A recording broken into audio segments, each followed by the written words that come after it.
Baik, Assalamualaikum warahmatullahi wabarakatuh. Waalaikumsalam warahmatullahi wabarakatuh. Selamat siang, kami dari kelompok 5, kelas RE.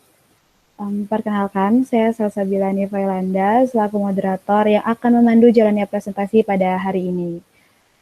Pada pertemuan ke-13, kelompok 5 akan mempresentasikan hal yang bertemakan pelanggaran hukum dan HAM di Indonesia.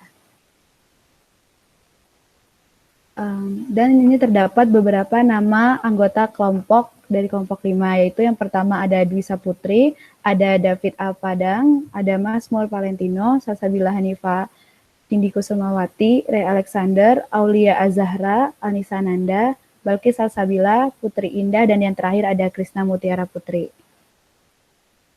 Nah, selanjutnya yaitu kasus yang akan dibahas oleh kelompok 5, yaitu kasus tragedi Trisakti pada tahun 1998.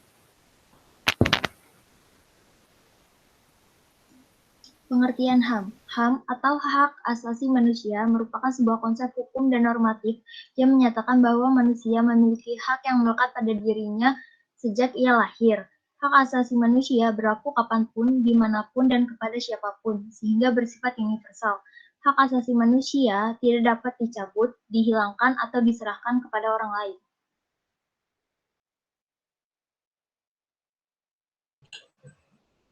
Nah, karena kasus yang kami angkat pada tema kali ini yaitu tragedi Trisakti.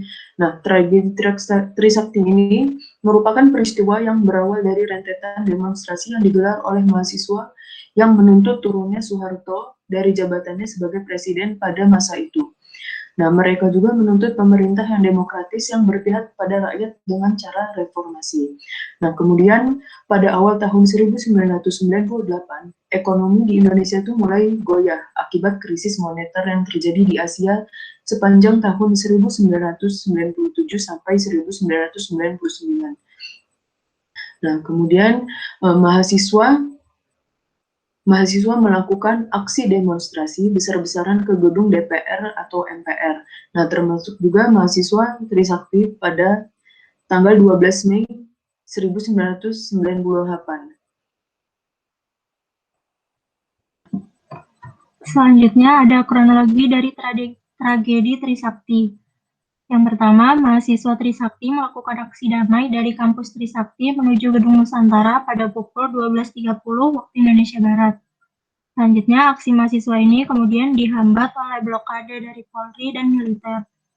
Pada pukul 17.15 waktu Indonesia Barat, para mahasiswa bergerak mundur, diikuti gerak maju aparat keamanan yang mulai menembakkan peluru ke arah mahasiswa, hingga menyebabkan adanya korban dan dilarikan ke rumah sakit Sumber Waras. Pada pukul 20.00 waktu Indonesia Barat, dipastikan ada 4 orang mahasiswa tewas tertembak dan 1 orang dalam keadaan kritis. Namun dari pihak aparat membantah menggunakan peluru tajam, padahal hasil otopsi menunjukkan bahwa penyebabnya adalah peluru tajam.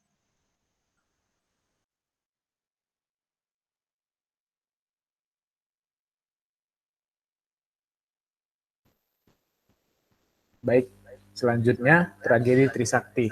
Kasus pelanggaran HAM pada tragedi Trisakti telah ditindaklanjuti melalui jalur hukum, yaitu dengan menghukum pelaku di lapangan. Namun belum pada dalang dibalik penembakan yang sudah seharusnya menjadi yang paling bertanggung jawab pada tragedi Trisakti.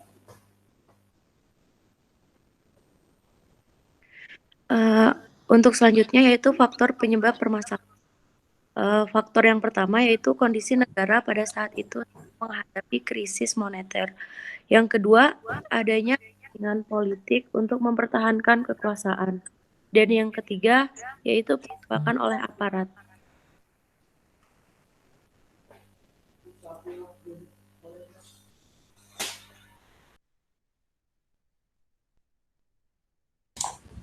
Akhir kerusuhan 1998.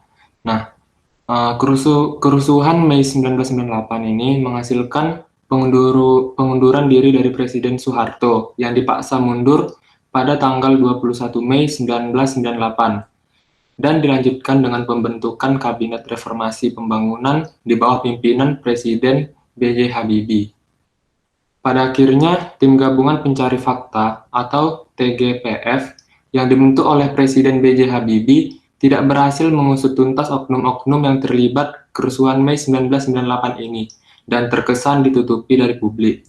Kerusuhan Mei 98 berakhir begitu saja tanpa adanya pengambilan tindakan lebih lanjut dan hanya menjadi sejarah kelam bagi bangsa Indonesia. Nah, di sini ada hak asasi manusia yang dilanggar, yang dimanakan sebenarnya hak asasi manusia itu sudah diatur dalam pasal-pasal Undang-Undang Dasar 1945, dari pasal 27 sampai pasal 34, yang dimana ada hak politik, hukum, pribadi, ekonomi, peradilan, sosial, budaya. Namun di sini dalam tragedi Trisakti ada 2 HAM yang dilanggar. Yang pertama, direbutnya hak menyampaikan pendapat oleh aparat dan pemerintah, dan yang kedua, hak untuk hidup dari 4 mahasiswa yang telah gugur dalam aksi.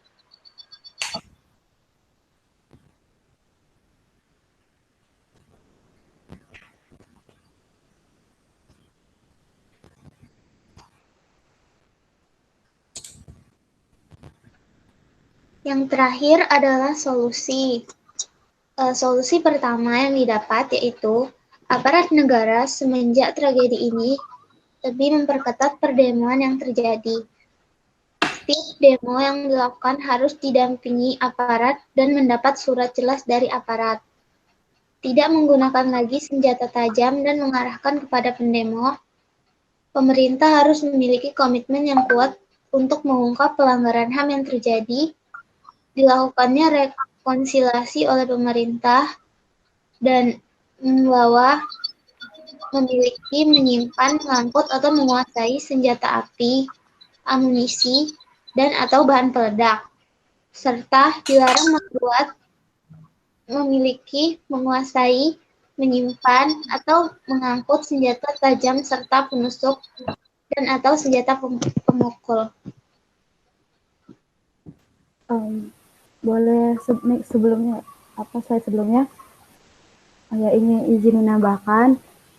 Jadi untuk disolusi itu untuk di poin kelima dilakukan rekonsiliasi oleh pemerintah. Nah, untuk rekonsiliasi oleh pemerintah ini terdapat beberapa prinsip yang harus dipenuhi oleh pemerintah. Jadi yang pertama itu ada pengungkapan kebenaran, ada pelurusan sejarah kebenaran, ada pengakuan dan pengampunan, dan yang terakhir ada pemenuhan hak-hak korban. Oke, mungkin bisa next slide.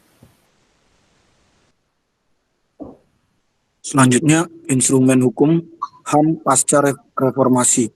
Yang pertama, pada TAP MPR nomor 17, MPR 1998 tentang HAM, ketetapan MPR ini merupakan instrumen HAM yang muatannya bukan hanya tentang piagam HAM, tetapi juga memuat amanat kepada Presiden dan lembaga-lembaga tinggi negara untuk memajukan perlindungan HAM, termasuk mengamanatkan kepada mereka untuk meratifikasi instrumen-instrumen internasional yang berkaitan dengan jaminan pemenuhan HAM. Pada masa ini, Bapak B.J. Habibie juga membuat rencana aksi nasional HAM atau biasa disebut RAN-HAM pada tahun 1998 sampai 2003 yang memuat agenda pemerintahannya dalam penegakan HAM, meliputi pendidikan dan sosialisasi HAM serta program ratifikasi instrumen internasional HAM.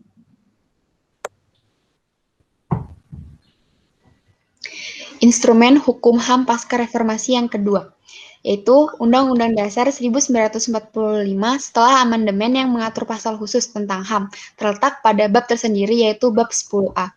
Di dalamnya terdapat 26 butir ketentuan yang menjamin terhadap pemenuhan HAM yang melekat dalam ketentuan pasal 28. Yang ketiga, Undang-Undang Nomor 39 Tahun 1999 tentang HAM. Undang-undang ini merupakan instrumen yang pokok yang menjamin semua hak yang tercantum di berbagai instrumen internasional tentang HAM.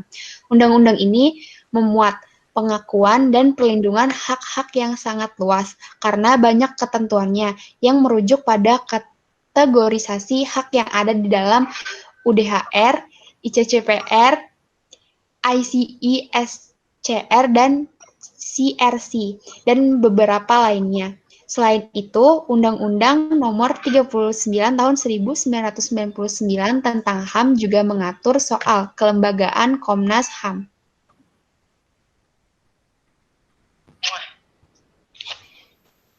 Baik, sekian presentasi dari kelompok 5.